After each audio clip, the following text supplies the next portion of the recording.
सहना भवतु सहनौ भुनक्तु सह वीर्यङ्करवावहै तेजस्विनावधीतमस्तु मा विद्विषावहै।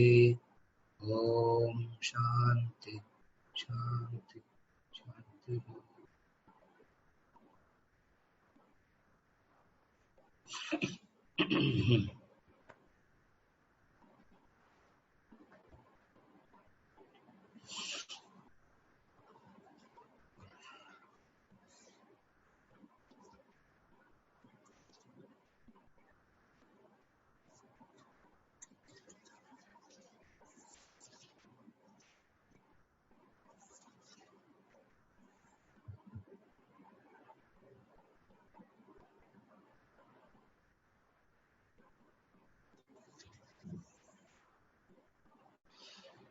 Verse number 27, chapter 4.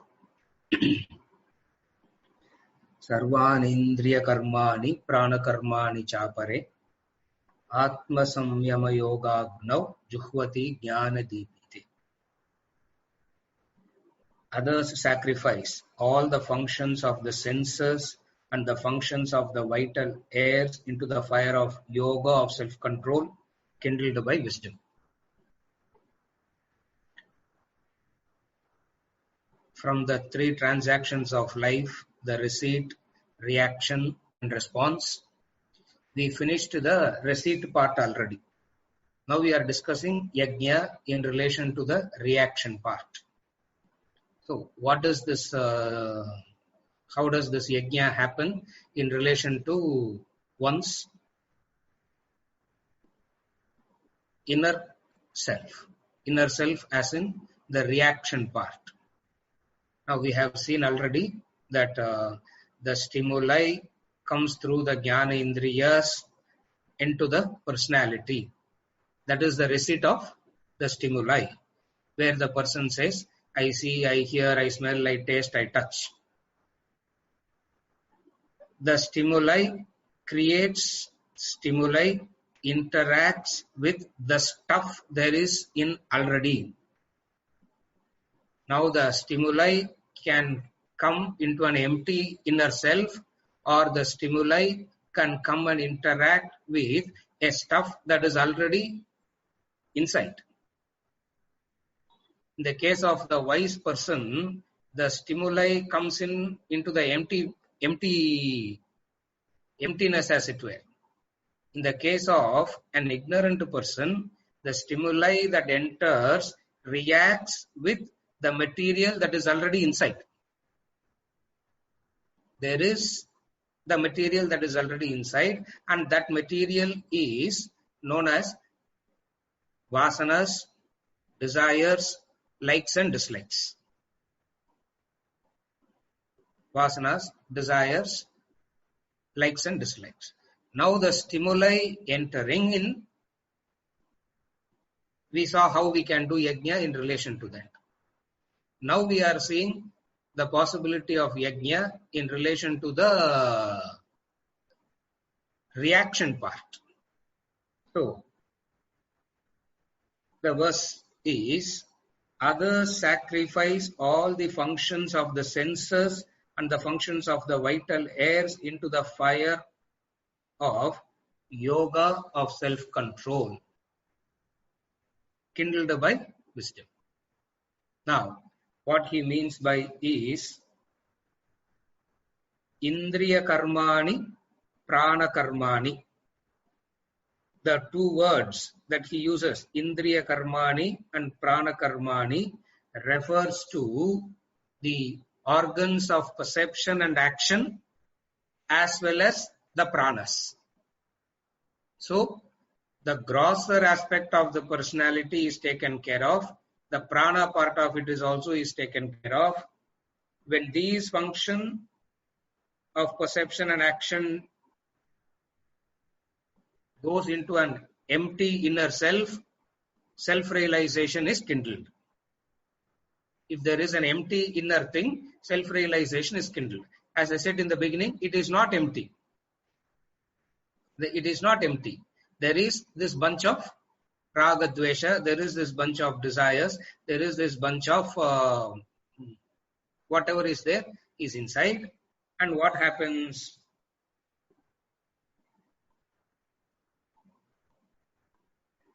Yajna of yoga of self-control. He says the yajna here is the yoga of self-control. Self-control implies the mind's withdrawal. Sense control implies the senses withdrawal. Self-control implies the mind's withdrawal. The mind is withdrawn from its own preoccupations. What is the preoccupation of the mind that you have to withdraw? What is the preoccupation of the mind? What is the mind preoccupied with all the time? Mind is preoccupied with its own activities. The preoccupation of the mind is its own activities. Why so much of preoccupation with the activities, with the actions? That much of preoccupation with the activities and actions, because only through these actions there is fulfillment of desires. So the preoccupation of the mind with relation to actions is because through actions alone fulfillment of desire becomes possible. If there is no action, there is no possibility of fulfillment of the desire. Therefore, what happens? The mind is occupied. Occupied into what?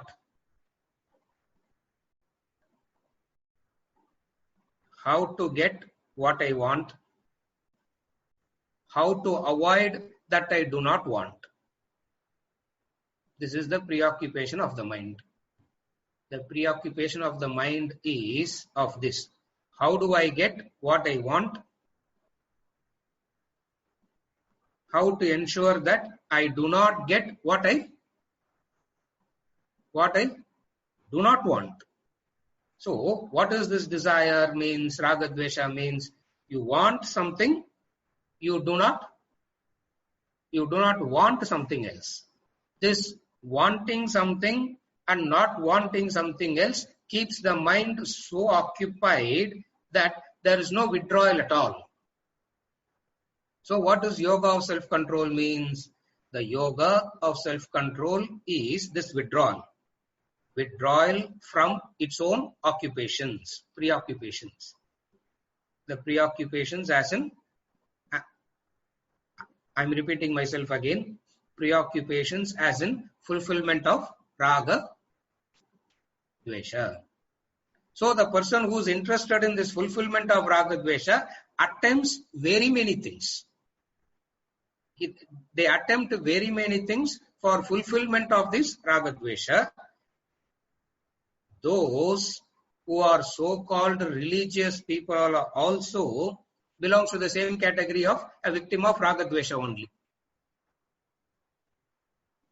That is why we say distinguish between the religious person and the spiritual person.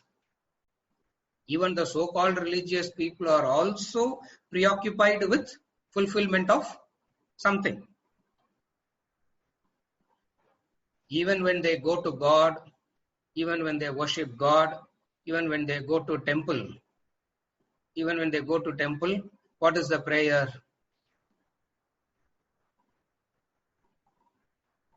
LKG admission for my grandchildren. That's all. Even when they go to temple, the prayer is LKG admission for my grandchildren. Now we are not saying it is wrong.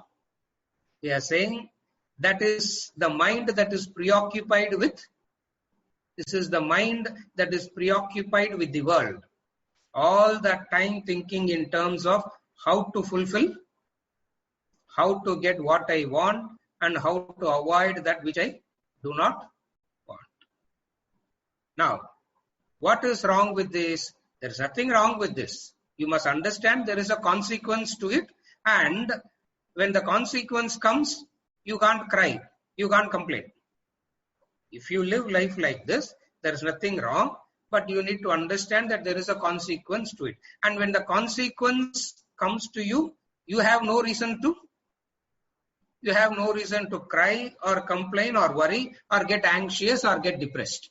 Why? Because this way of living will lead to this consequence only. Now, what do people do? They will want to live life trying to fulfill Raga Dvesha, but will not want the consequence of the Raga Dvesha life. What is the consequence of the Raga Dvesha life? The consequence of the Raga Dvesha life is immediately the immediate result is one of frustration, depression. The long-term consequence is vasanas increasing, punarjanma. So the two consequences of life focused on fulfillment of Raga Dvesha is, number one, there is this immediate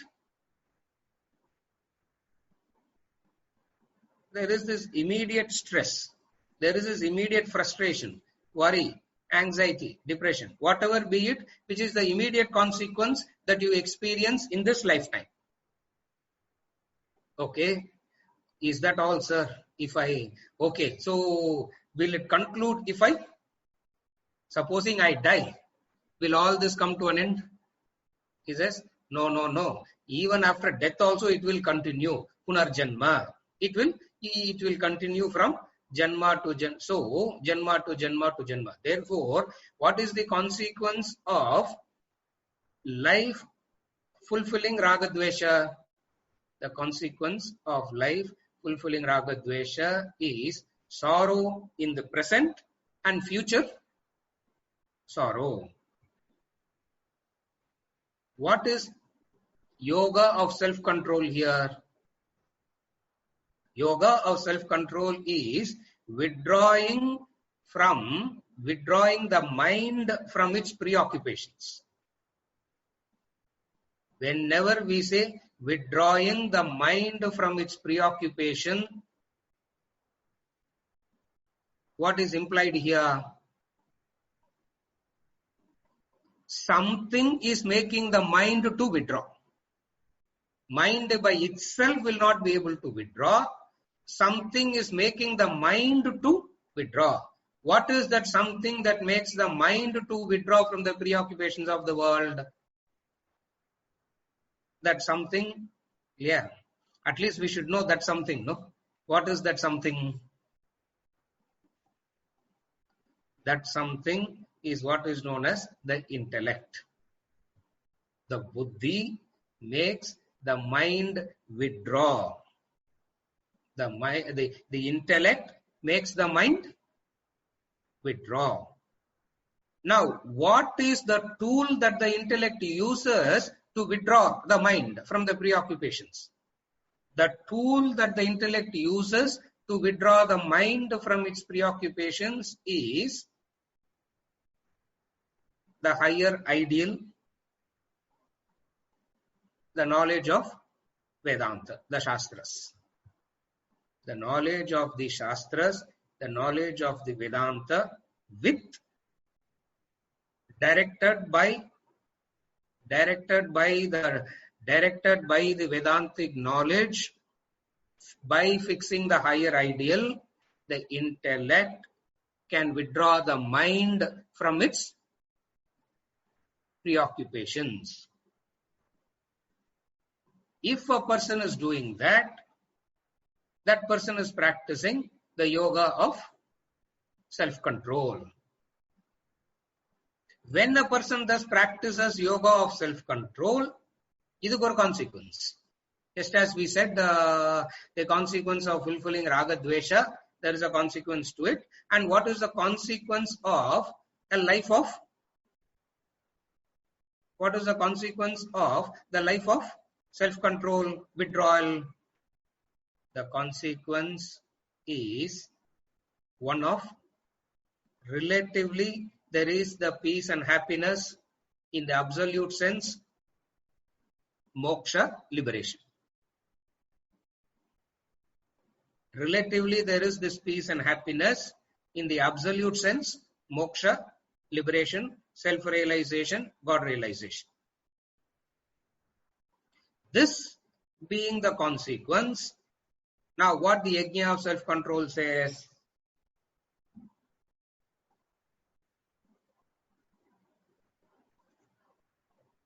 When you turn towards the inner self, the extroverted activities starts reducing.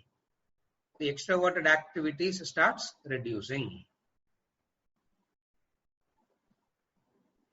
Extroverted activity means, again I am repeating, extroverted activity means attention outside. Wherever the attention is outside, it is extrovert.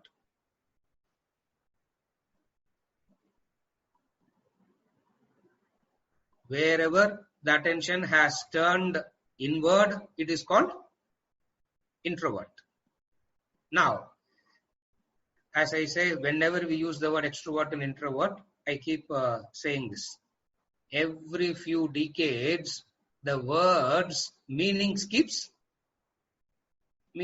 changing. Now, for a person who knows the English language from the dictionary side, he will say introverted life means a suffering, depressed life. Extroverted life means an active, dynamic life. The ulta meaning. Exactly, they have the ulta meaning. Now, that is why you need to understand the concepts clearly. If you don't understand the concepts clearly, the word will trigger the thinking and you will be carried away by that word. Now, what we are trying to do is don't get triggered by the words. We have to use words helplessly only. But behind the word, there is the concept. What is the concept? There are two attitudes. One is an attitude that is towards the world. That is why even the social reformer attitude is also towards the world only. Why? Because he is still thinking of betterment of the world, helping the world. Attention is still outside only. That person is also still an extrovert, maybe a good extroverted person. Maybe he's an extroverted person, but still you can call him as a good extroverted person. The moment the person turns introvert, what is introvert means? Introvert means the intellect have started to function. The intellect have started to function. How do you know the intellect have started to function? A few questions you ask.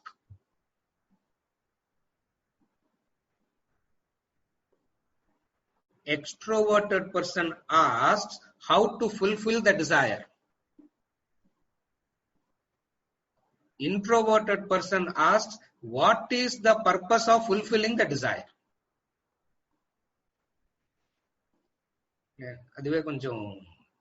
Understand the difference. The extroverted person asks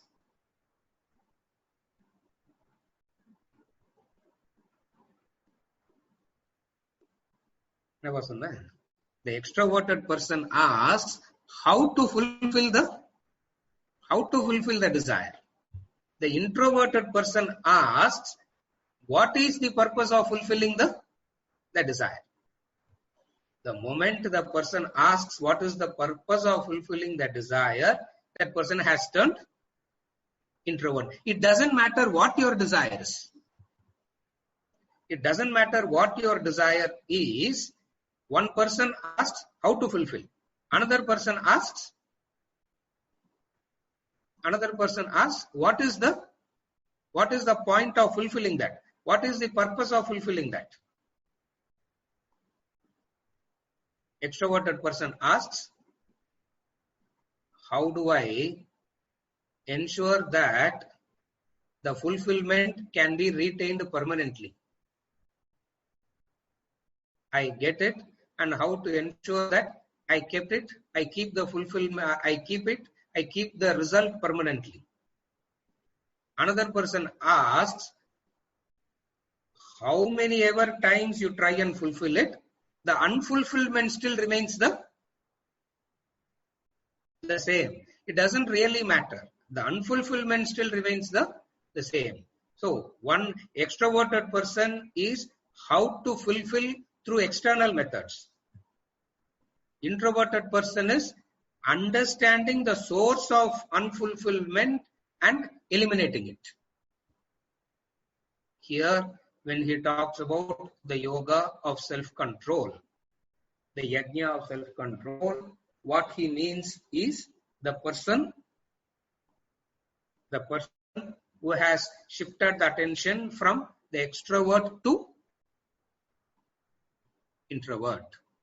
When he has shifted the attention from extrovert to introvert, what is he doing?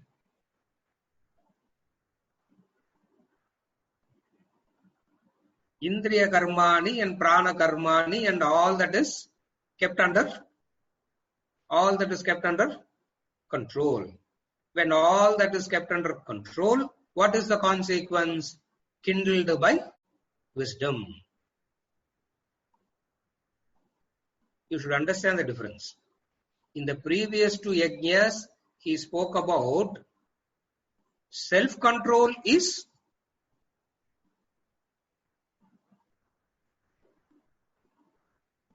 only self-control is kindled. Here, the self-control itself is offered, wisdom is kindled. Two differences.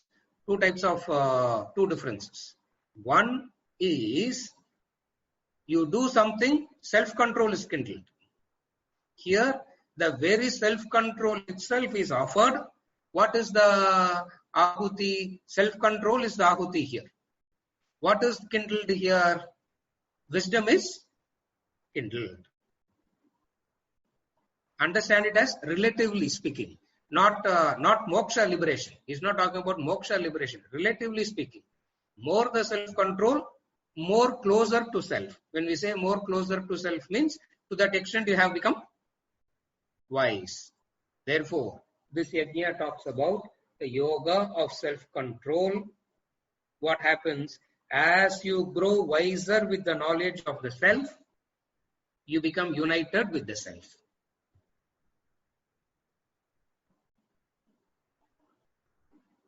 What is the reason? What is the purpose of having to practice self-control?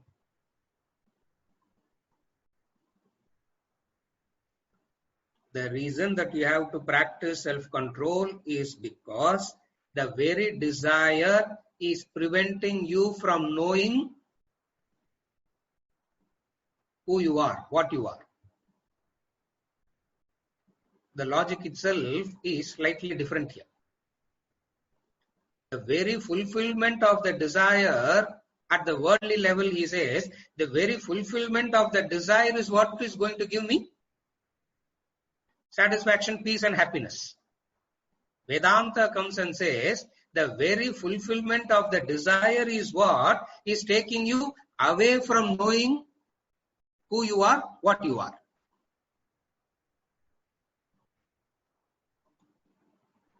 At least theoretically, we should be able to understand the difference.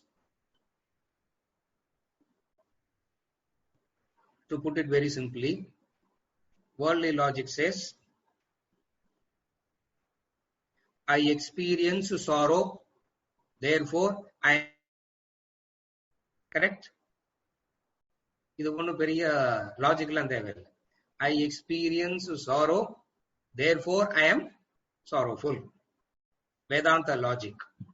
You experience sorrow, therefore you cannot be sorrowful. The first logic is very, very clear and simple. Second da playing with Second is what is playing with words. Second is what is not so clear. I experience sorrow, therefore I am sorrowful. The experiencer and experienced have become one here. There is no segregation. Logic of Vedanta says segregate the subject and the object.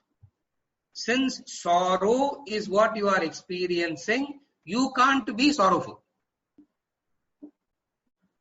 If happiness is what I am experiencing, you can't be that.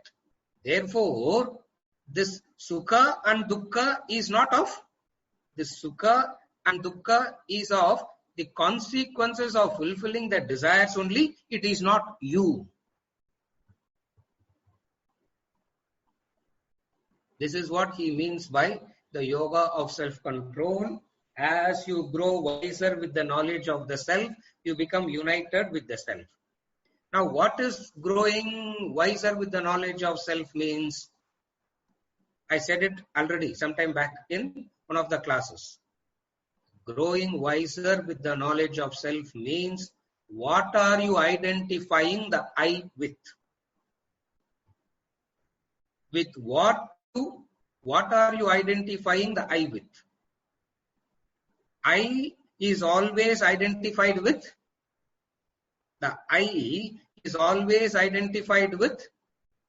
the equipments, the body, mind, intellect component. The I is not segregated. Now, what is Vedanta? It says the knowledge of self means segregate the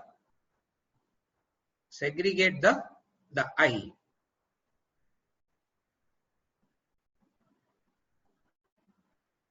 What helps you to do this?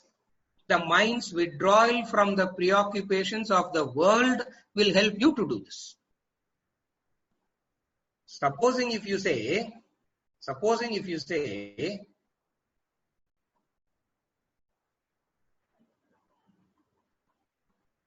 my ideal is not segregating the I. My ideal is not fulfillment. My ideal is not liberation, moksha and all. Then what do we do? Again, the knowledge is, even when you are chasing the world, understand what are you chasing. Even when you want things from the world, what is it that you are seeking and wanting? So whether you know it or not, whether you know how to verbalize it or not, whether you know how to explain it or not, all human beings are seekers of the infinite only. All beings, when we say all beings means all humans are seekers of infinite only. The vast majority do not know it. The minority know it. The minority who knows it pursues a line of action, experiences it, and comes back and tries to help us out. What is the yajna of self-control here? What is the yajna here? As you grow wiser with the knowledge of the self, you become united with the self. When you become united with the self, relatively speaking, to that extent, you would be more motivated to practice more withdrawal. Little bit of withdrawal you practice, you gain this knowledge. This knowledge will motivate you to practice more withdrawal. Thus, another yajna is going on. Ahuti, kindling, ahuti, kindling, ahuti, kindling. Are you able to follow how the yajna is happening now? You pour the ahuti, there is a withdrawal. So little bit of this knowledge you gain, you withdraw, you gain little bit of this knowledge. The very knowledge itself will motivate you to practice more withdrawal. The very fact that you are able to practice more withdrawal means, to that extent you are able to identify with the self.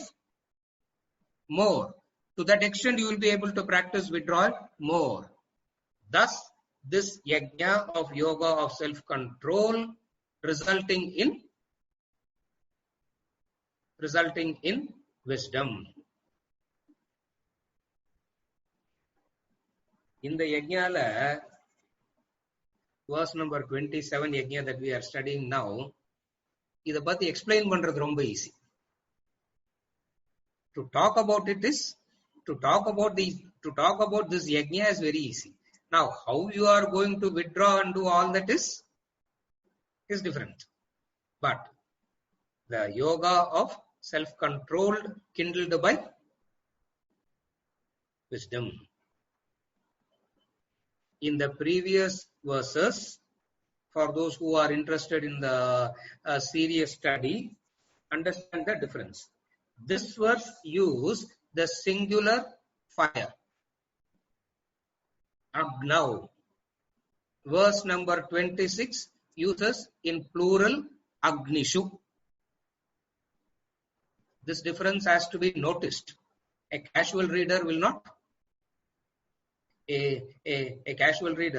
notice this difference. Verse number 26, it is in plural, agnishu. Verse number 27, here it is agnav, singular.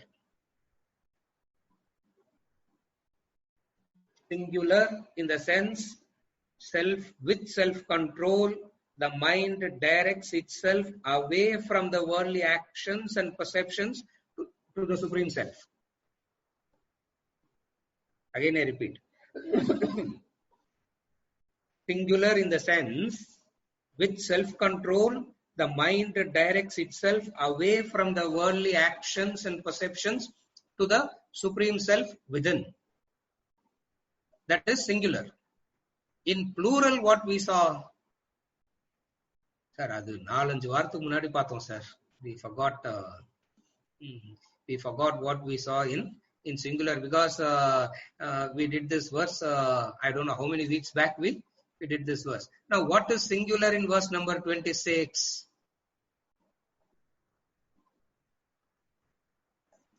What is the plural? Sorry, the plural in verse number 26. There he says, agnav. Agnav means what?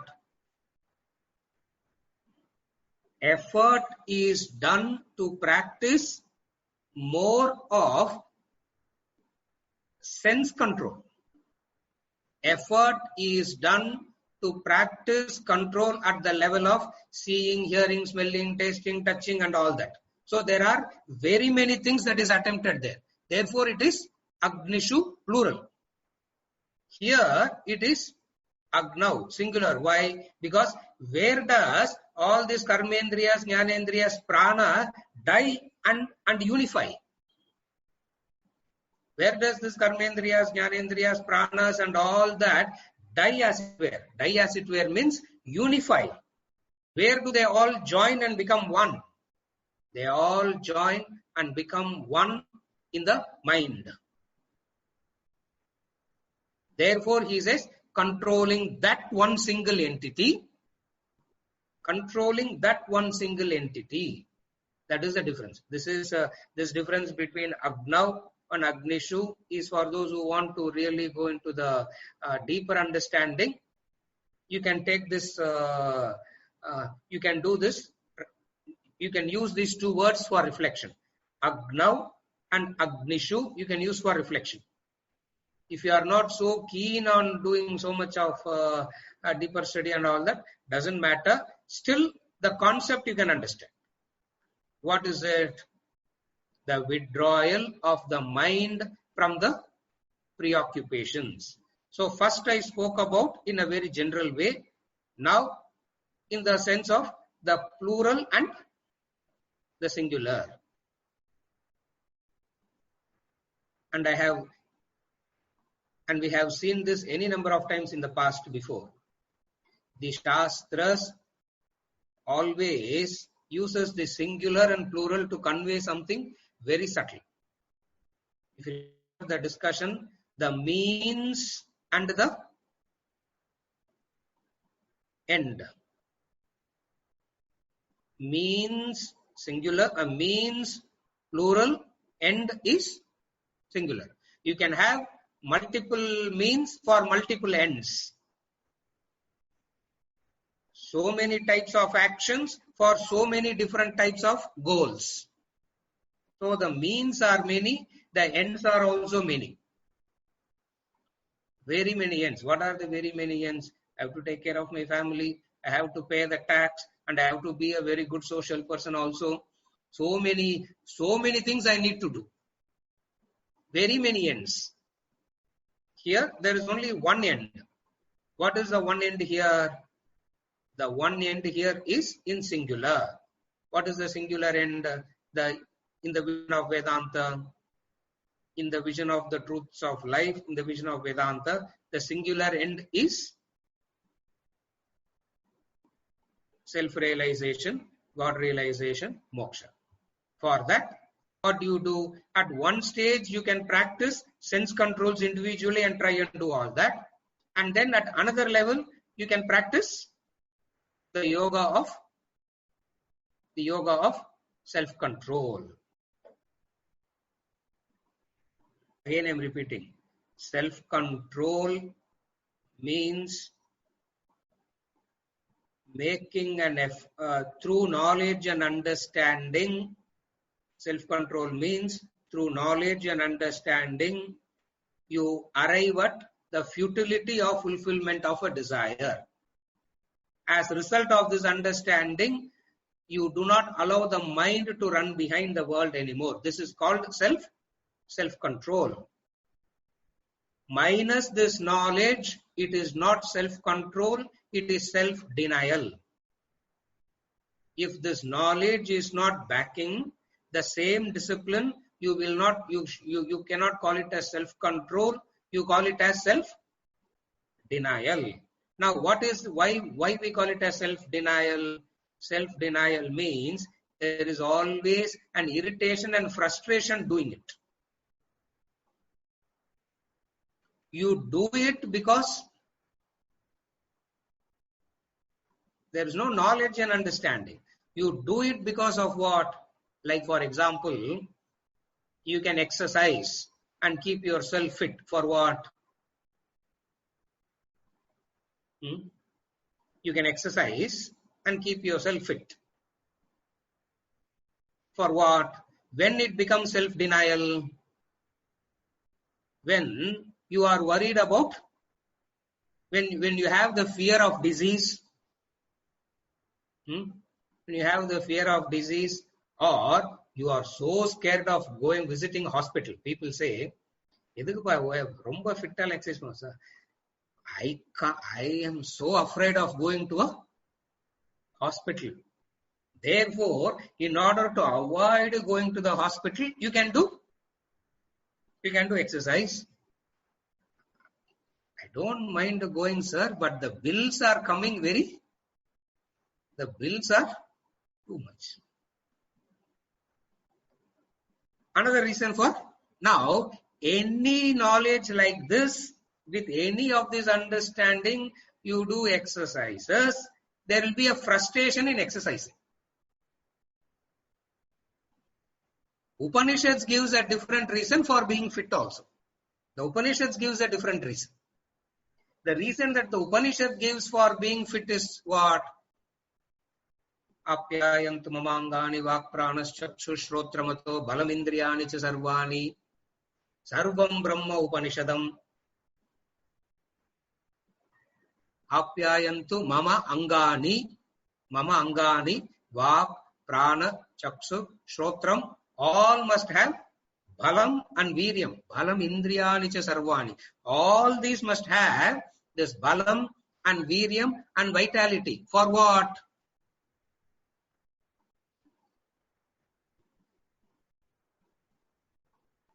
இருக்கிற வரைக்கும் அப்படியே ஹெல்த்தியா இருந்துட்டு அப்படியே செத்து போயிடும் sir. Not for that reason.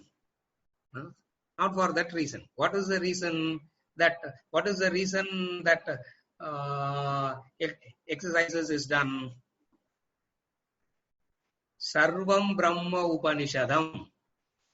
for me to receive the knowledge of the Upanishads, the Vedanta, I need to be fit. Now, why do I have to receive the knowledge of the Upanishads, Vedanta? Because only through this knowledge I can attain moksha, liberation. That is why. Now, when you do not have this ideal and you do exercise, it will be known as self-denial frustration. That is why in all the health plan, they have one day called cheating day, no? Nowadays they have all these intermittent fasting, 16 hours fasting, this fasting, that fasting, schedule, everything. And then one day they have what is known as, it's a cheating day, they say. Yeah. Now, who are you cheating? What are you cheating? Who are you cheating? What are you cheating? The very discipline itself is leading to a frustration. Here, the very discipline itself will make you joyful and blissful. Why it makes you blissful and joyful is because you know that there is a reduction of the desires. The very reduction of the desires itself is peaceful and joyful. Not only that, the peace and joy is because you are getting closer and closer to the self. Salokya, Samipya, Sarupya, Sayujya. So when you practice this self-control, two kinds of joy and bliss and satisfaction happens in two ways. What are the two ways? One is the very reduction of desires itself it gives you a peace, a contentment, a clarity. Now, not only this, deeper than this is the joy, another joy. What is the another joy? Salokya, Samipya, Sarupya, Sayujya. Ella sa nu prefix avladha. Salokya. Salokya means, see, as you are getting closer and closer and closer to the self, there is an inexplicable peace. There is an inexplicable peace, clarity and satisfaction. That itself is an indicator that it is self-control which is of peace and bliss. Otherwise, the very self-control itself is one of frustration.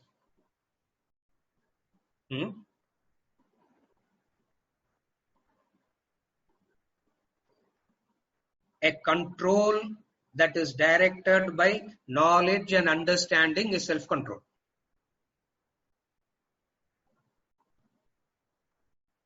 A discipline that is not directed by this knowledge and understanding, but any worldly knowledge and understanding, there will be always a pain in the discipline. And also, this you should remember already. Also, you should remember, without this higher knowledge, if a person is practicing sense control, self-control, that person is called Mityacharasya Uchyate. We have seen that already. In verse number 7-8 of chapter 3, he has already explained a person who practices this kind of control and all that without understanding, without having this knowledge, he will be known as a Mityachara. Mityachara means hypocrite. See, achara means discipline. Mithya achara means false discipline, pseudo discipline, frustrated discipline. What is mithya achara? Are you able to understand the word? See, the word achara we know. Yeah. At least today the word achara itself seems to be a very prohibitory word, no? Achara nale. The word achara itself is a prohibitory word nowadays. Why? Because the purpose of life is to joyful, blissful, be happy, and the way to be joyful, blissful, happy is through indulgence. Either indulgence or regulated indulgence. Regulated indulgence is also indulgence only. Doesn't make any difference. Why? Because punarjanma, no. Are you able to follow? Those who have this regulated indulgence, they think they are highly. They think they are highly spiritual. So many people have told me also, sir, even without knowing Vedanta, I am practicing Vedanta, sir. After coming to class only, I come to know that I am practicing it already. I said, what is he practicing? Disciplined indulgence he is practicing all of them. A disciplined indulgence is not self-control. That's not what he's saying here. Here he is talking about self-control that arises out of an understanding. What is that understanding? Apyayantu mamangani vakpranas chakshu shrotramacho balamindriyani cha sarvani is the understanding. With this understanding, if the person practices sense controls, if the person practices self-control, not sense control. In a sense control, we finished already in the previous verse. If this understanding, if the person practices self-control, that self-control will be so joyous, so blissful. That is where a person doing tapas is a blissful person. Not a frustrated, agitated, irritated person. But a discipline minus this always result in either a mithyachara practice or punarjanma, a temporary benefit, but nevertheless you don't achieve what you should be. You will not be attaining that which you are supposed to attain. Therefore, here he practices this yoga of self-control in the relationship to Agnav and Agnishu.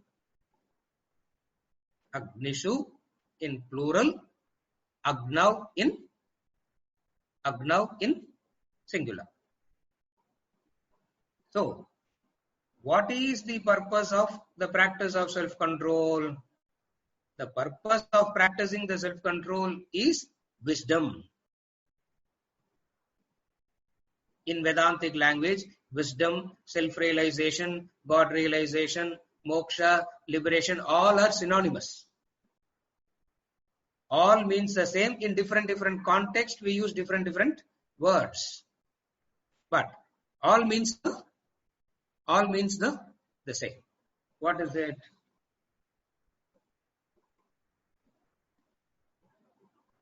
In the context of 27 that we are discussing now, Ahuti and kindling.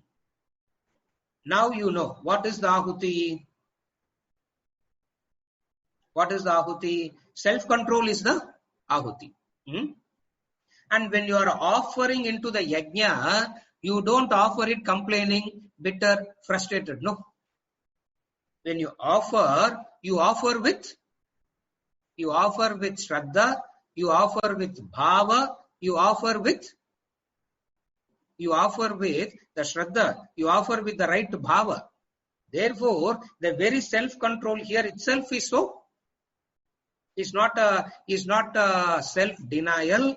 It is attainment of wisdom.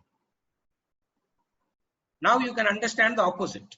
If you can understand the opposite of practicing the discipline of control without the purpose of. If you practice this discipline without the higher goal in mind, what happens?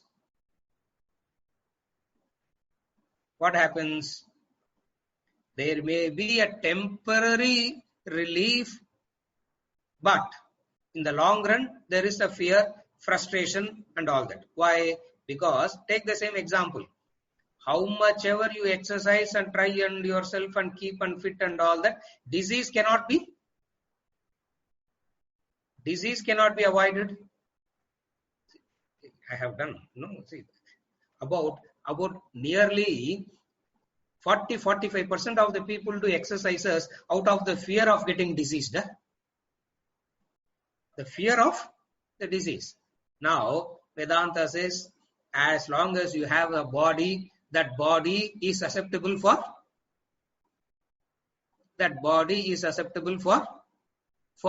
deterioration, disease. When it grows, the growth naturally will lead to a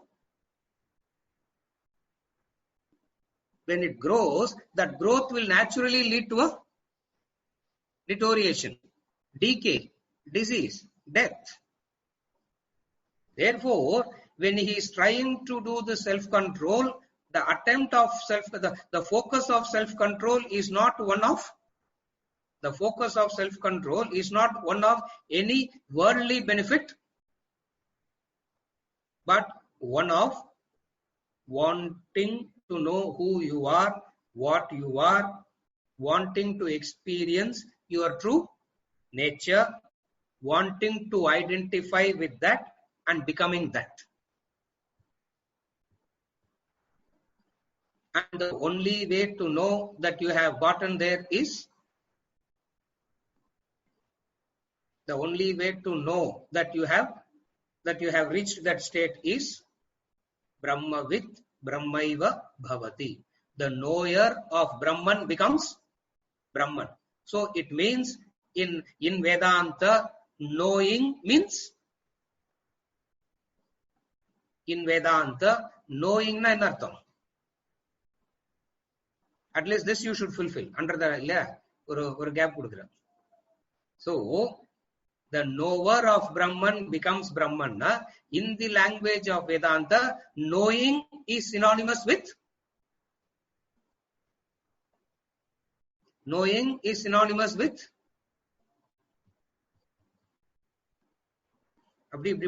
I can hear. Knowing in Vedanta is synonymous with becoming. So whenever we talk about knowledge in Vedanta, always you should remember this formula. Knowing in Vedanta is synonymous with becoming. Only when you become it, you know it. That's why even relatively also we say, only if you put yourself in my shoes, you can understand, they say, no? So in life, not according to Vedanta. See, whenever we use the word according to Vedanta, means according to the truths of life, according to the facts of life, knowing is synonymous with becoming. In all other worldly knowledges, you know it as something external to you and you need not become it. You can know so much about being good, being ethical, being moral, and you need not be ethical, moral, and good at all. So when do we know it? Only when you become it. So whenever we talk about knowing in Vedanta, what is implied? What you need to understand it as, knowing is synonymous with, knowing is always synonymous with becoming. So you become one with the truth. You become one with the self. When you become one with it means,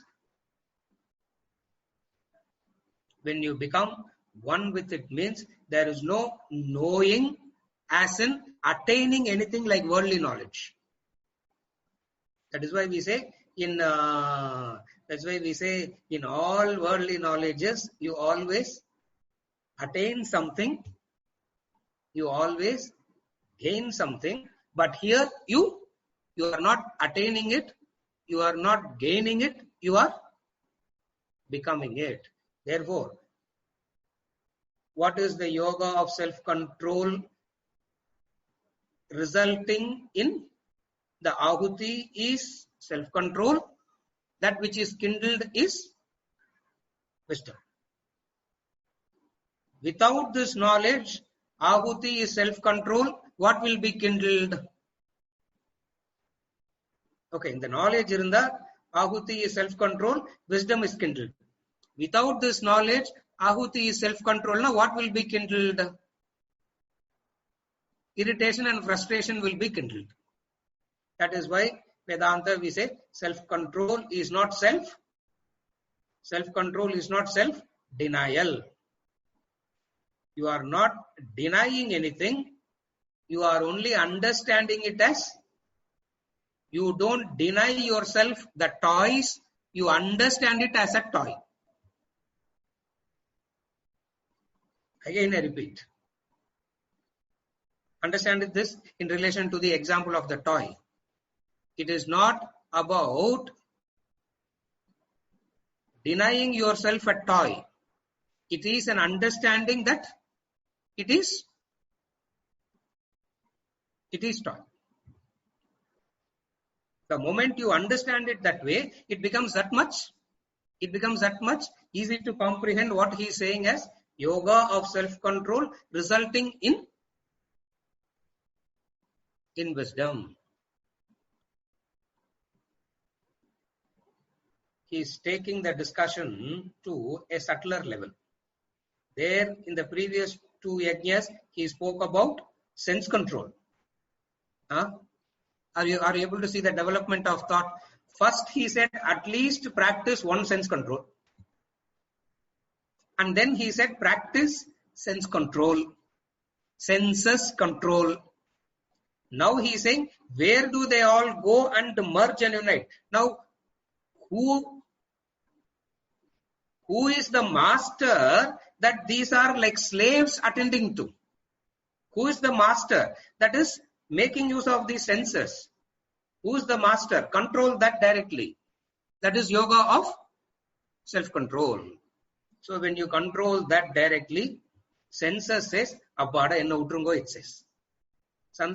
Senses would say, leave me alone. That is why he says, you are in it and yet you are not in it.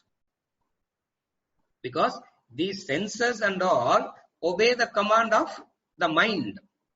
It is the mind that is commanding to do all that. So what they do, one thing is to attend here, another thing is to attend to the source. So in the yoga of self-control, what are we attending to? We are attending to the mind itself. And when you are attending to the mind, straight away what happens? Yoga of self-control is the ahuti. What is kindled here? Wisdom is kindled. Another type of yajna is going on. So you have a possibility of doing yajna when the receipt of stimuli happens. Possibility na angiyum pannanu ingiyum pannanu. That's what you have to understand. It is not that parvala sir edo onnuthu mattum panna porumanna. To start with, you start with one, but ultimately all the entire cycle has to be practiced.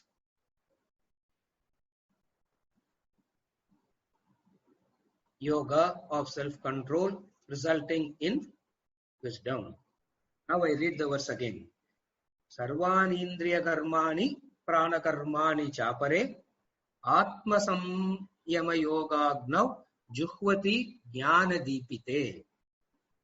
Others sacrifice all the functions of the senses and the functions of the vital airs into the fire of yoga of self-control kindled by wisdom. So, verse number 27 spoke about yajna number 5. Yajna number 5. The yajna number 5 is the yoga of self-control.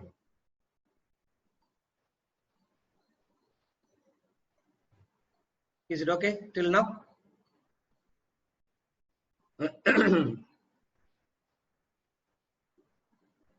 Now I'm opening the question part. There are a few.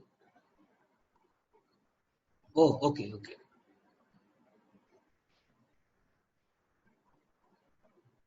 Venkatachalam. Why not use inwards and outwards? That may be more appropriate than introvert and extrovert. Correct. See, the words, that's what I said. Every word, we have a conditioned meaning in relation to the word. That is why we always wanted to, that's why we have to use the word that which is comfortable to you. Now use the word that is comfortable to you. Now, I use the word extrovert and introvert as an obedience to the Shastra. Some words I don't discover newly. I just faithfully use the word that is given there. But still I know the concept and I explain the concept, and you can use whatever word you want. You can use inwards and outwards. Perfectly correct. It doesn't really matter. That is why in Vedanta we are not really concerned about usage of any particular terminology, the concept. So instead of introvert and extrovert, use the word inwards and outwards. 30 years later, if there is a different group sitting here, they will not like the word inwards and outwards. They will want to use. They will say these two words are wrong, and they will come up with some other word. It's not wrong. This is how human beings keep. This is how human beings thinking happens. It's not wrong to do it. But in and through the words, Vedanta is only concerned about, are you understanding the concept behind it? That's all. Is it okay, Venkatachalam? Yeah. Temporary peace, decay, becoming. Okay. Sriram.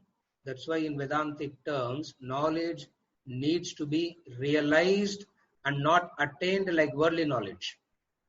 Because you define knowledge. You define it as seeing something for what it is, and to see something for what you need to realize the state. It cannot be attained because once you attain something, you can lose it. Correct, Sriram? Correct. That's what the fundamental distinction that's the fundamental distinction we keep bringing in relation to all attainments as in an external thing. Once you become it, you cannot lose it. For attainments can be lost. And moksha is not an attainment. Liberation is not an attainment. Godhood is not an attainment.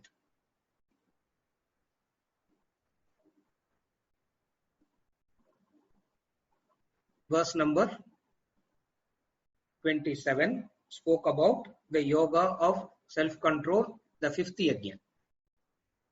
Now, verse number 28. Verse number 28.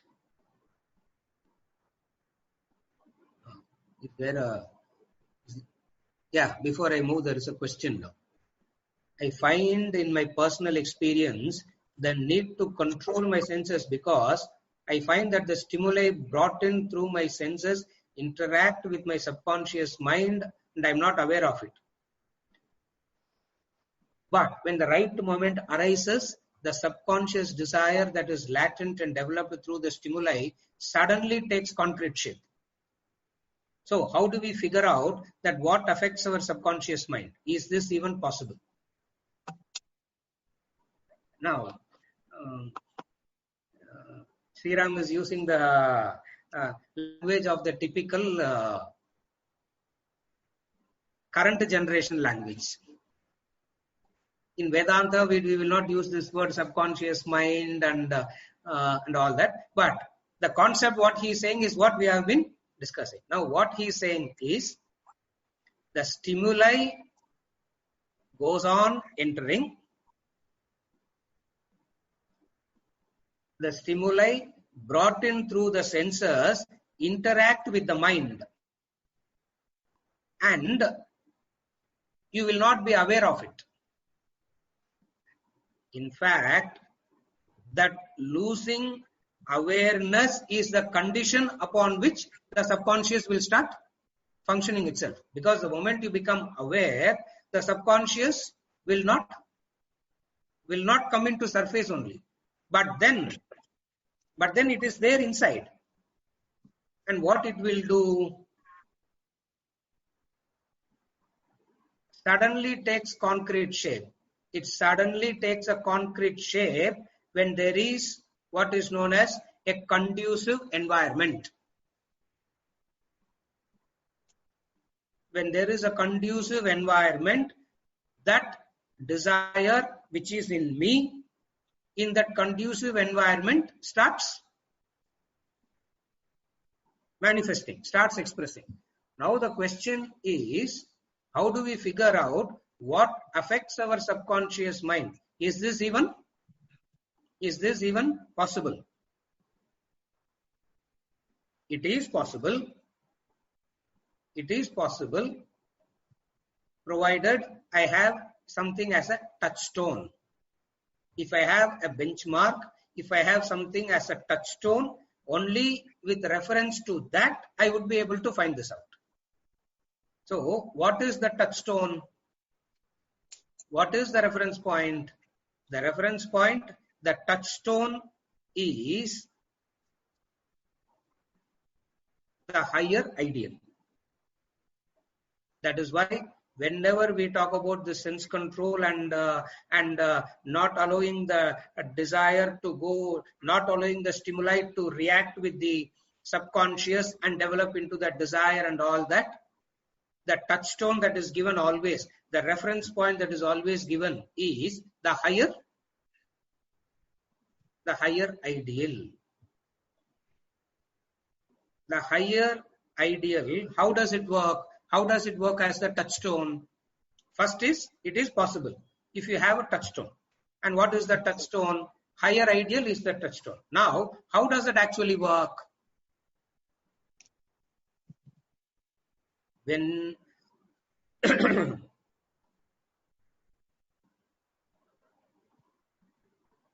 subconscious or the senses stimuli the lingering thing. What he means by subconscious and all that is what happens through the process of lingering, and when you are lingering, you will not be aware that you are lingering. All this is what he is saying. I'm not going into that detail because just now we saw all that in detail. So now what happens is the very subconscious itself is because of the mind not inspired, directed, motivated by something higher. The moment the mind is occupied with something higher in nature, straight away what happens? To that extent, I am very careful in choosing what stimuli must enter me. Because in relation to the higher ideal, I always compare and contrast and say, for this ideal, this is contradictory. No.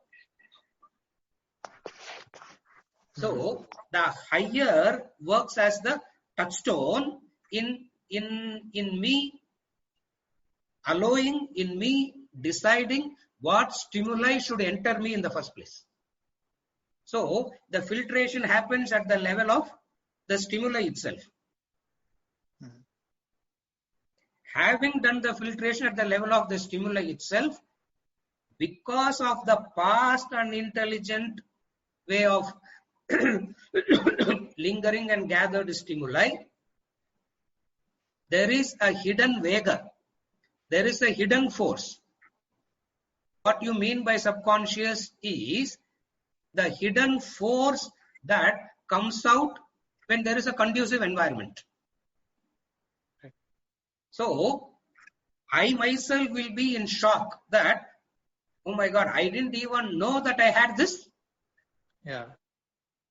I didn't even know that I had this desire. Where I myself is surprised about my own self. Right. Therefore, how does one do that? Touchstone is the higher ideal.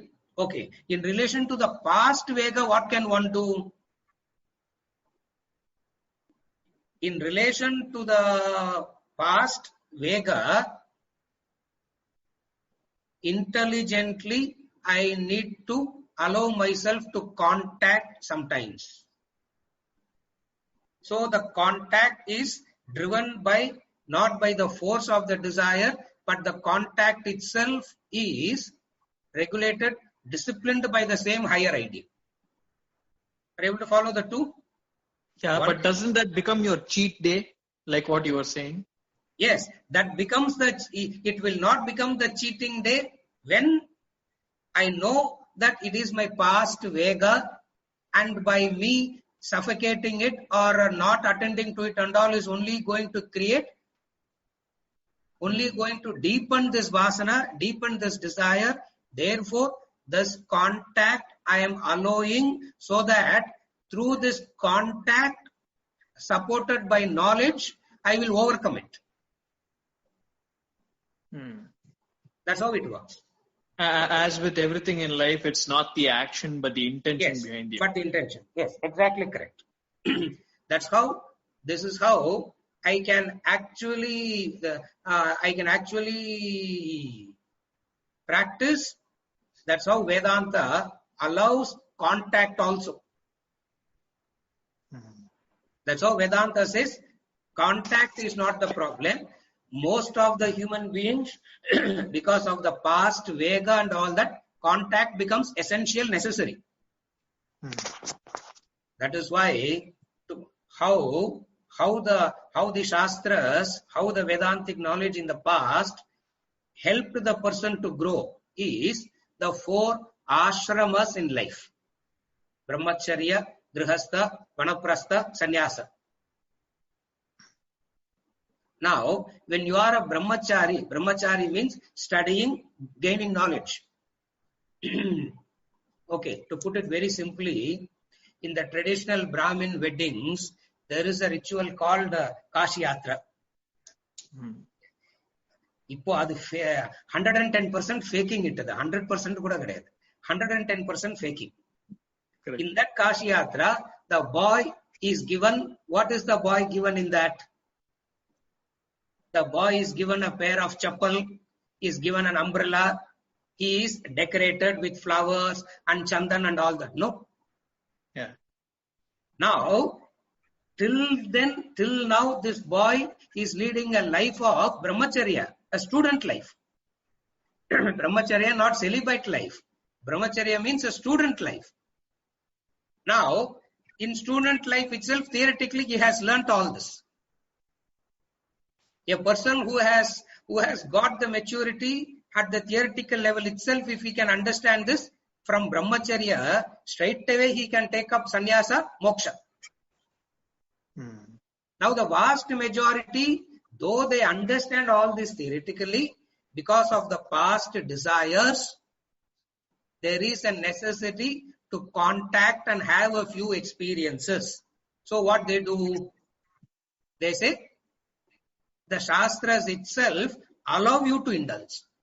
So it is indulgence, a kind of experience. I won't use the word indulgence, a kind of experience allowed by the knowledge itself. So what do they do in brahmacharya? So that is why the first time he is given, all along he has been walking without chappal. That's why in Kashi Yatra he is given a chappal. Clear? When I got married, I told my father-in-law, adala vaangadingo, I said. He said, edukku? I said, adha na potne irukrene, I said. When was I without the chappal? When was I without an umbrella? நான் தான் 30 வருஷமா perfume எல்லாம் போட்டுனே இருக்கிறேன். அதனால புதுசா I don't have to do all this. So, the contact is allowed. But the contact is allowed by the knowledge because you understand that there is a Vega from the past And the Vega from the past should not be suffocated, should not be stifled. If it is stifled and suffocated, I will become more suppressed, frustrated, repressed. Therefore, what do? We go through that experience. When we go through that experience of Grihastha Ashrama, what does Grihastha Ashrama means? Grihastha Ashrama means trying to fulfill some of the desires. As I am trying to fulfill some of the desires, I quickly understand that I need to mature to Vanaprastha, Sannyasa, Moksha. இன்னைக்கு என்ன ஆயிடுது? We gain knowledge and education to earn a living, and Grihastha Ashrama has become the ultimate destination of life. And people don't move out of this Grihastha Ashrama at all. And any discussion about moving out of Grihastha Ashrama is seen as, how can you run away from your duties and responsibilities, blah, blah, blah, blah, and all that. Vedanta comes and says, you gotten into it because of you wanting to get out. Therefore, what happens? The classic Vedantic way of doing it is allowing yourself to experience it. As you allow yourself to experience it, the knowledge, the higher ideal, the knowledge becomes the checkpoint. Yes, you experience, but don't get lost in this experience. You are allowed to experience because of the past Vega, but you are not supposed to be lost in this experience. So what happens? Then they say, instead of running away from the family and all that, try and practice this obligatory duties, detachment, being in the family itself. So first they say, become a Grihastha, and then they say, become a sannyasi in the Grihastha Ashrama. That's the Vanaprastha. Where you are, instead of practicing, sannyasa means doing nitya naimittika karma. Sannyas here means doing the obligatory duties alone without the focus of fulfillment of likes and dislikes. That's the sannyasa. Now this being sannyasa, what do they do? So a person has to mature into a grihastha sannyasi. That's the Vanaprastha. And once a person has developed enough maturity and all that, like Shaunaka, the famous householder, goes in the Kathopanishad, the student is a young boy. From Brahmacharya Ashrama itself, he goes to sannyasa directly and asks for moksha. If you read the Mundakopanishad, Shaunaka, the famous householder, goes. So he gotten into Grihastha Ashrama, experienced gotten the few experiences of trying to fulfill the desires within the boundary of Dharma and all that, and then moving on to the Vanaprastha sannyasa. So the entire scheme of life is, for some, they don't need it. For those who need some experiences, which because of the past Vega, because of the past force, trying them to controlling that would be very unintelligent, because that would lead to greater repression. We won't use the word frustration here. We would use the word repression. Correct. A kind of,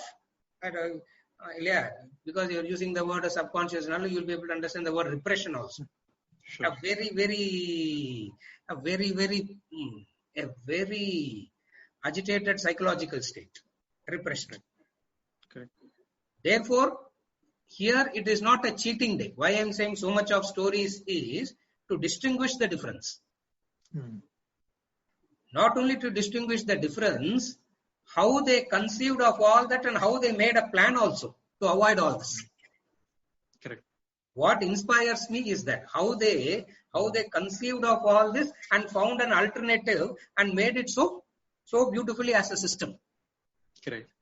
So this is and what I realized was like you were saying, once you follow it with these principles in mind, it becomes grihastha ashramam and not grihastha ashramam. Correct. Correct. You are not stuck there. You are not stuck in that indulgence there. It is another destination in the journey towards knowing your own self. Yeah. Yeah. Is it okay? Yeah.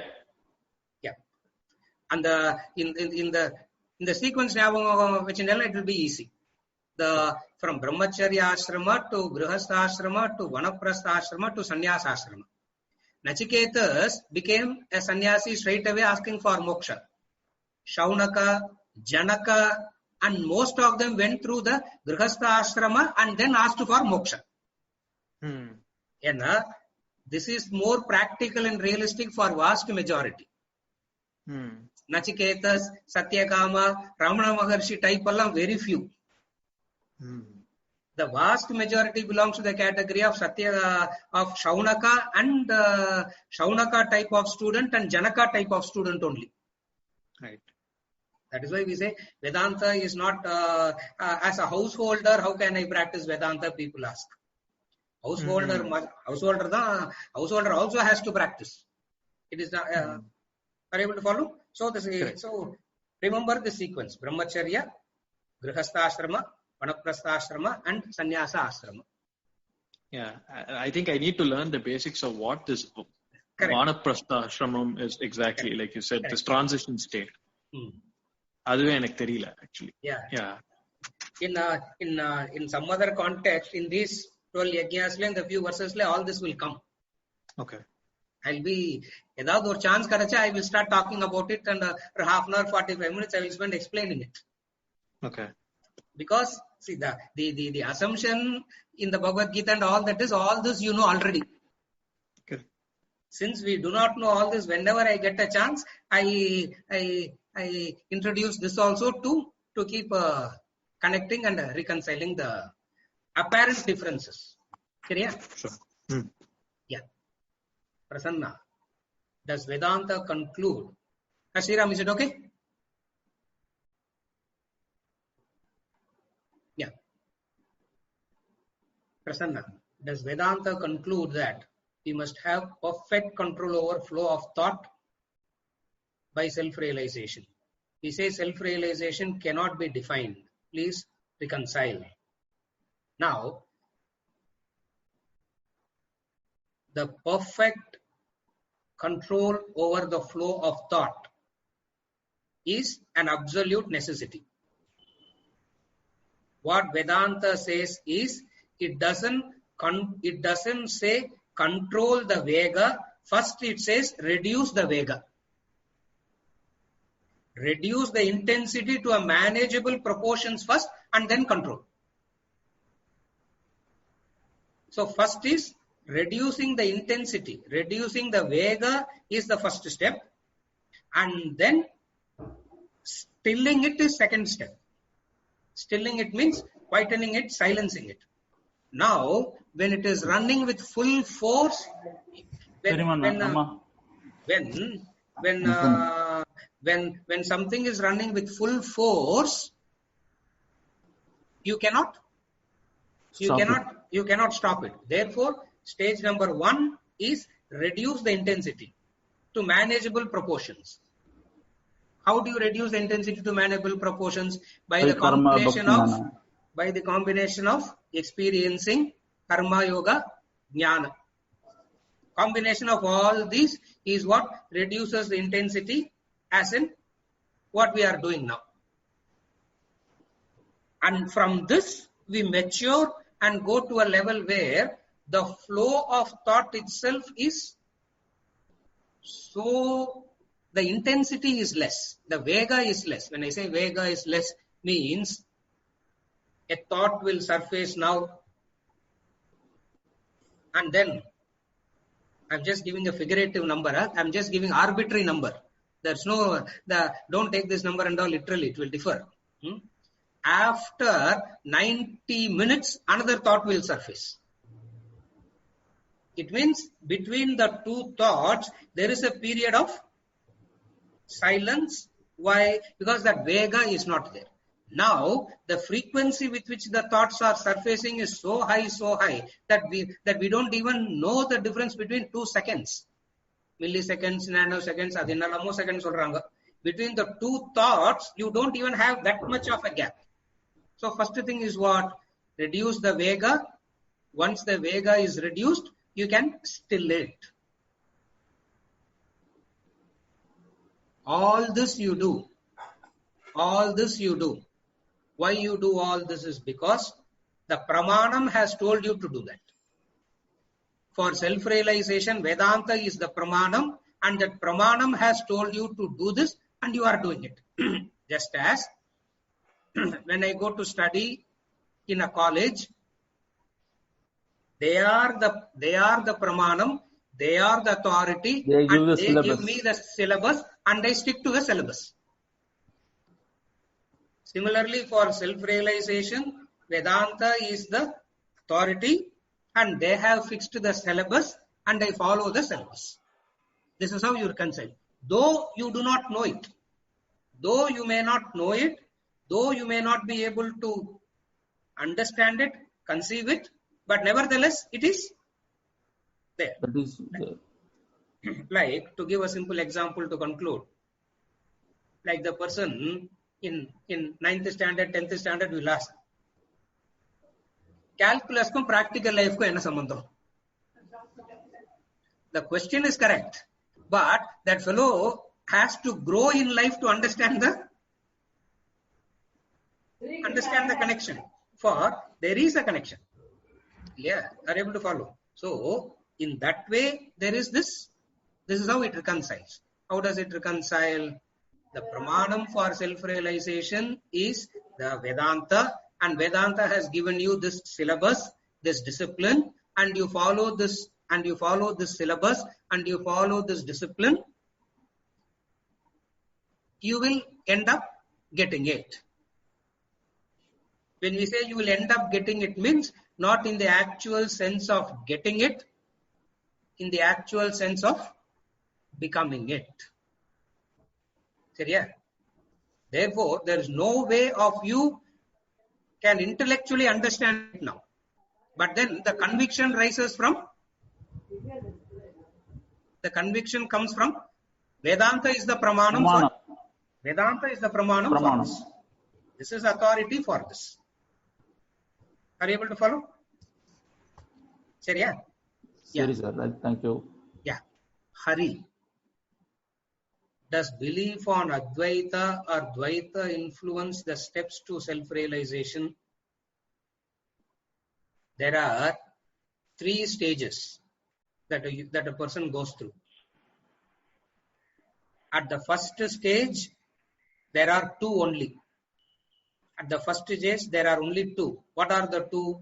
You and the world. So, a materialistic, even the scientific way of life, all that is only 2. What are the 2 in that? You and the world. And then when you mature in understanding, the third factor comes in. What is the third factor? You, world, and God. That 3 factor of you, world, and God is called Dvaita. So the first stage in understanding is Dvaita. Then comes you and God. Now, you and God, now what has happened to the world? Mathematically, what has happened to the world? World has become God. That's why you see God everywhere. Are you able to follow the formula? Now, so from you and world, then comes you, world, God, then comes God and you. God and you is Visishta Advaita, and then finally, and then the final stage is Prajnanam Brahma, God alone. Now, here Vedanta is not a belief system in anything. Vedanta talks about all the 5 stages. It talks about you and the world, and then it will bring in the third factor called God, and then it will make the world into God, and you also as part of the amsha of the divine. And then at the last stage, final stage, it says God alone is. So, influence the steps to self-realization? Yes. You need to know at which step are you in. இந்த மாதிரி formula மாதிரி போட்டு வச்சுக்கோங்க. It will be easy, Hari. You and world, you, world and God, you and God, God, only God. Only God na Advaita. You and God. You and God na, you are also part of the God and all that na, Visishta Advaita. You, world and God na, Dvaita. You and world, no God na,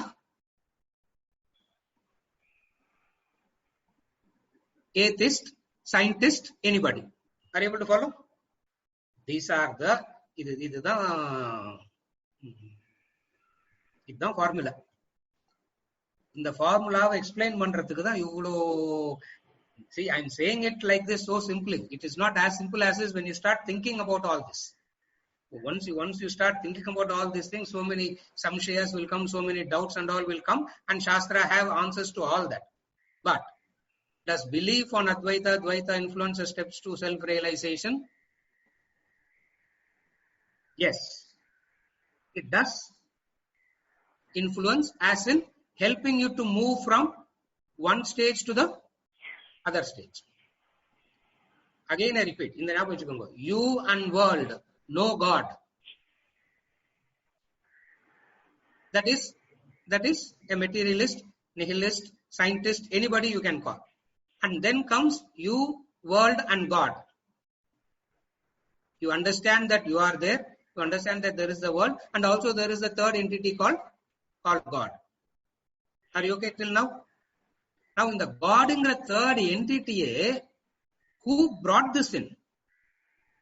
Shastra, Vedanta, Veda. That is why for God, anything related to God, the pramana is Vedanta. And when you come to God, you don't go to God only directly, Aham Brahmasmi directly. Here you go in 3 stages. What are the 3 stages? From you and world to know God, to you, world and God. And then you and God. And finally, God alone. Actually, and the God alone, சொல்றதுக்கு பதிலாக we call it as Advayam. Advayam is what popularly known as Advaita, non-two. Therefore, all these helps. Vedanta talks about all this. Some of the people ask me, which Vedanta you teach, sir? Advaita Vedanta or Dvaita Vedanta or Visishta Advaita Vedanta? I said, எல்லாமே Vedanta தான்ப்பா, ஒரு stage அவ்வளவுதான். Because the very word Vedanta comes in everything, no? So the final, when the man started ISKCON, Prabhupada, he called it as Bhakti Vedanta. For why? Anything relation to God, the moment we talk about God, whether there is God or no God, and the path to get there, and all that is the subject matter of Vedas, Vedanta. So it is very, it influences. Now, I am not talking about, in this classroom, we are not really concerned about promoting any one particular thought and trying to prove other systems as right or wrong, good or bad. We don't do that in this classroom. We say all are one stage. Therefore, yes, it does influence. For a person who doesn't know about world at all, who who is so stuck with the world, we say there is a thing called God. And then for a person who's using God for worldly purposes, we will say don't use God for worldly purposes and all. Everything as divine. And for a person who sees everything as divine and stuck in seeing divine, we say seeing divinity itself is dualism. Get rid of that also. In stages. So it does influence. Is it okay, Hari? Yeah. Yesterday we talked about Tattvamasi. So the end is that's it. Yes. That is the end. The end is that, but the journey has stages. Thank you. The end is that, but journey definitely has stages. And every step is important. There is no one step that is inferior, another step that is superior. You can't say 10th standard is an inferior section. No. 10th standard is also important.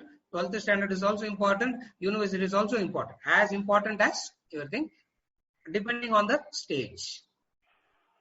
It becomes wrong only when I am stuck in 10th standard and refusing to move to 12th. 12th becomes wrong only when I am stuck there and then refuse to go. When I refuse to graduate and move out. Seriya? Is it okay, Hari? Thank you. Yeah. Last one with Sri Ram.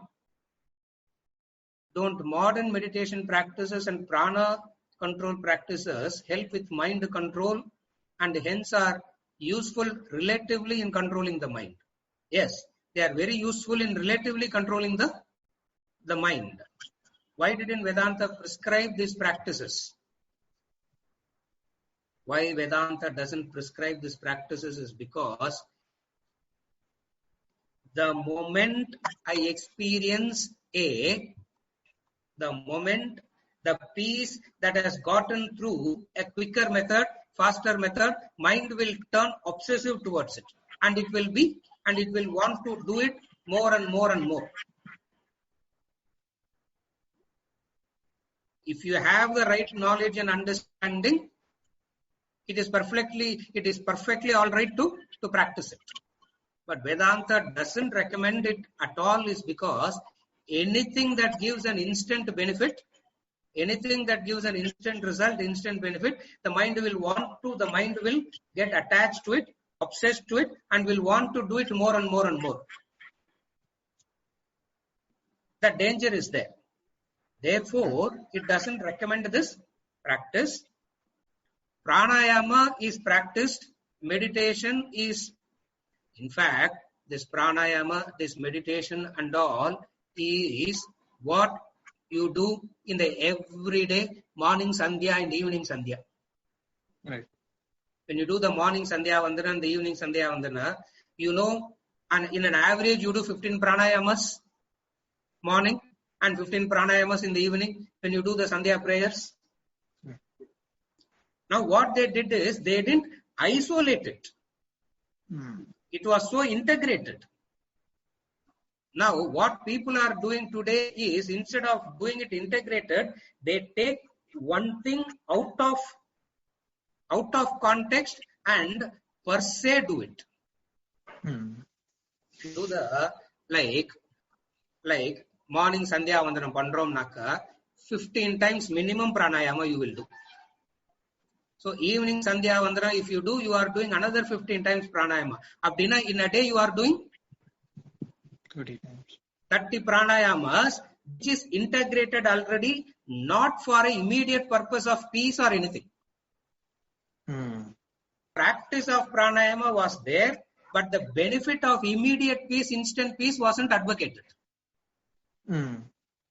இப்போ அந்த practice எல்லாமே விட்டு போயிடுதுன்றதுனாலையும், second is people take it out of context and do it as though it is a practice by itself that can give ன்றதுனால Vedanta says it is not like that. Therefore, it is integrated in the practices already. And when I chant the Gayatri 108 times in the morning, 108 times in the evening, it is meditation as well as Loka Sangraha. Right. It increases my concentration. It increases my concentration. At the same time, what is it that I am praying for? I am not praying for my intellect only. For everyone. For let everybody's intellect grow. That's why I always say the highest, the greatest Loka Sangraha prayer that you can do is Gayatri. The Gayatri. That's why the Vedas kept it as the most potent, most powerful. Instead of generally saying let everybody be happy and peaceful, it is so general in nature which doesn't really convey anything. Are you able to follow? Right. So meditation, pranayama and all was a built-in practice and an integrated practice. Today what these people, what they are doing is, they are taking it out of context and practicing it as though that by itself can lead you to peace, liberation and all. That is what Vedanta says. This is ignorance. So in that context, Vedanta doesn't advocate it at all. Are you able to follow the difference? Sure. And one final thing, Aravindan uncle.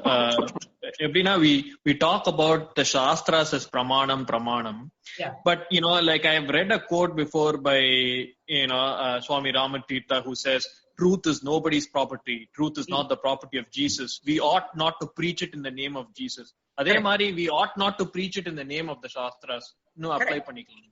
Yes, we need but not. But we do it a lot. We need not do it at all. Pramanam is Shastra.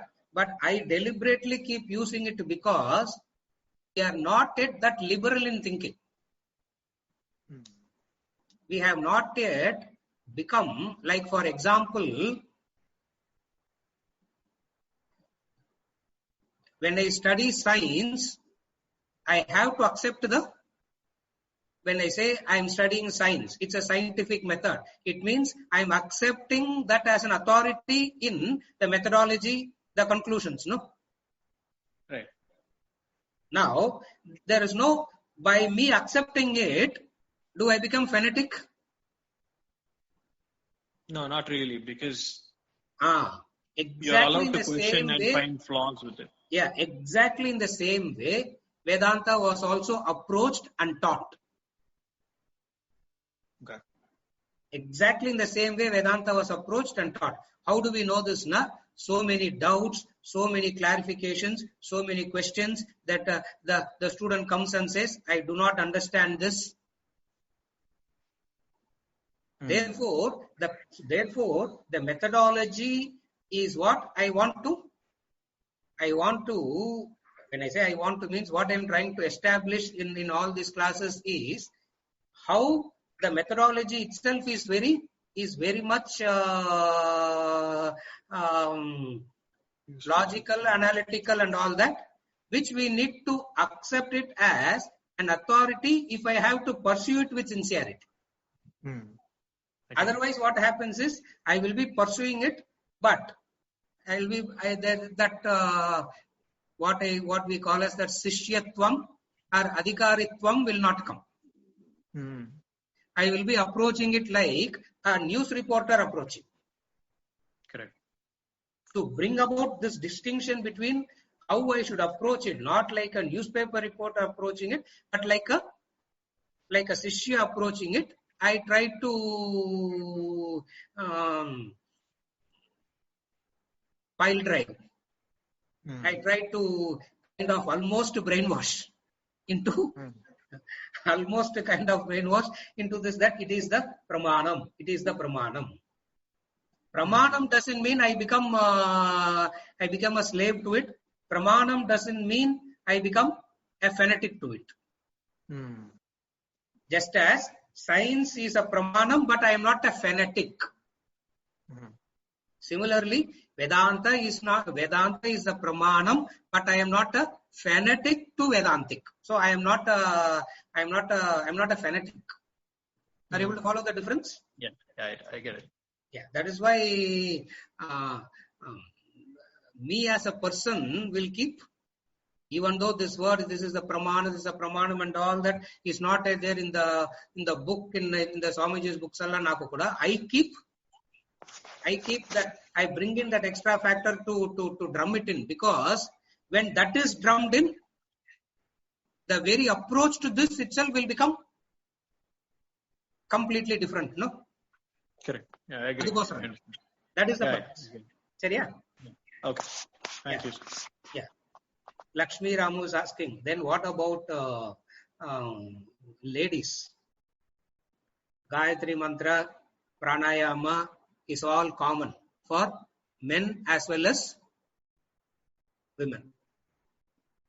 There is no restriction of pranayama and Gayatri. I lost you for a second, Arvindanji. Can you repeat it again?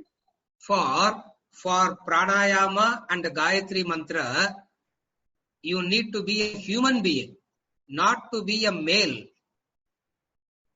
You have to be only a human being to do pranayama and Gayatri. You don't have to be a male, masculine gender to do this pranayama and Gayatri. No, but can I do pranayama using any mantra, or should it be only Gayatri mantra? Any mantra you can use. And also they say Gayatri you should be initiated and only then you can do, right? No, there is no. See, all that is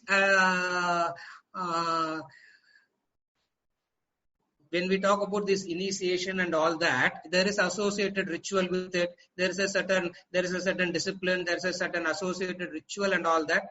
Now, if you want to do it in that way, you can get it done in that way also.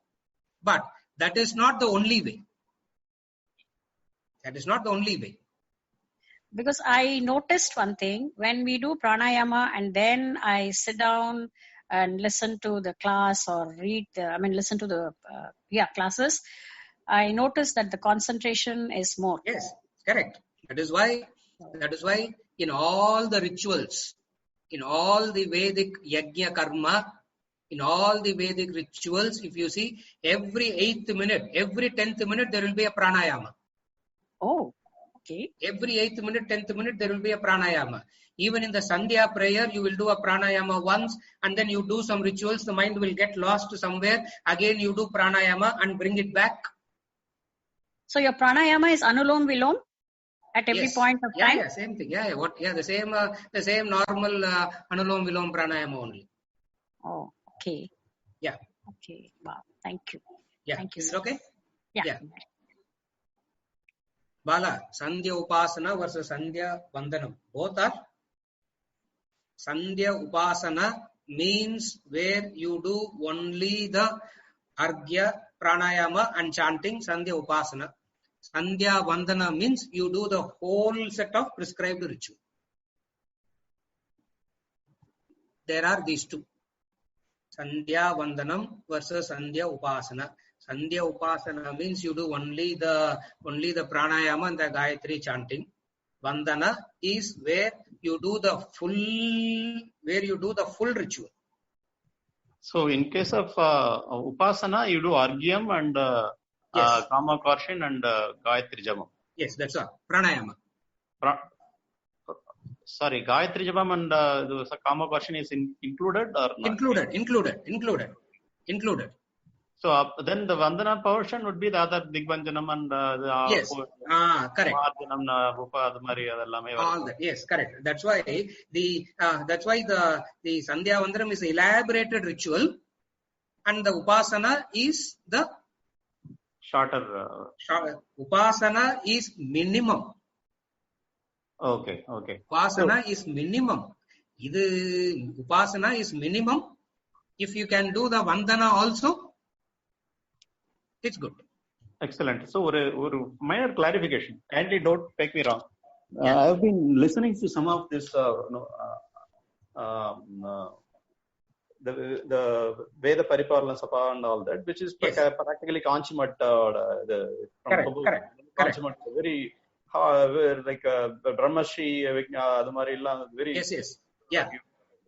Anugraha Bhashanam and all that. So I have heard this very distinction that there is a difference in for the male versus female. இதுக்கு வந்து சந்தியா உபாசனம் சந்தியா வந்தனம் they simply say that whatever the male does goes to the female, and female க்கு அந்த விளக்கேத்தும் போது பண்றது அது மாதிரி சில ஆஸ்பெக்ட்ஸ் தான் வந்து பண்ணணும் அப்படின்றது. That is Smriti Pramana, Bala. That is why there are two kinds of text. There are three categories of text: Shruti, okay. Smriti, Purana, Itihasa. Okay. Today we are only, most of the people talk about Purana, Itihasa type only.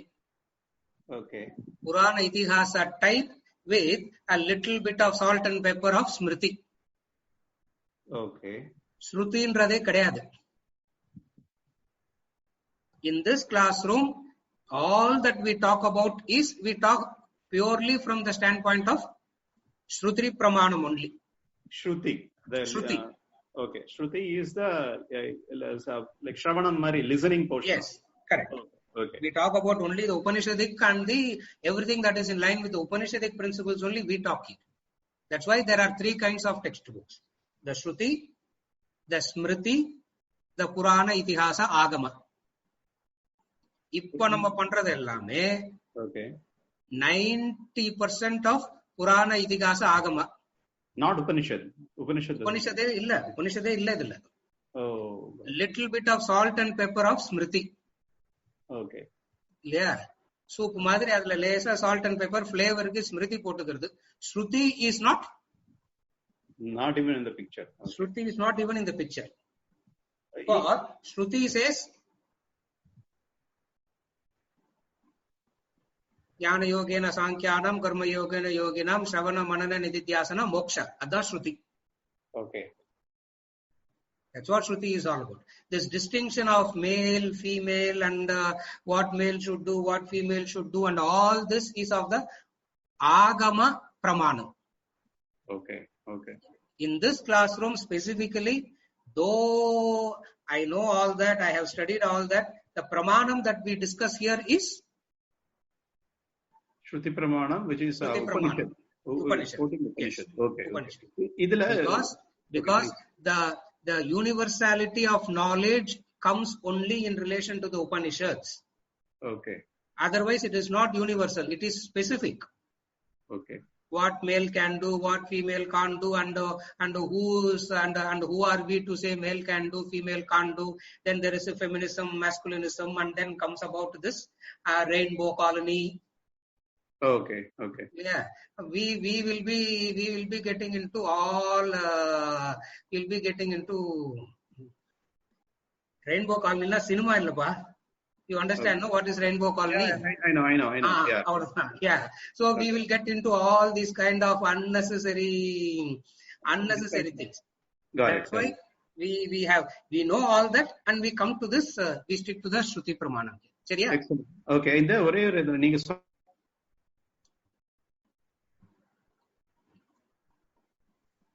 Hello. Sorry, I'll just be very quick. And the Shruti and Smriti, the way I understand is Shruti, the Veda Paripalanam or Veda, Veda Kilo Dharmam, that you have to be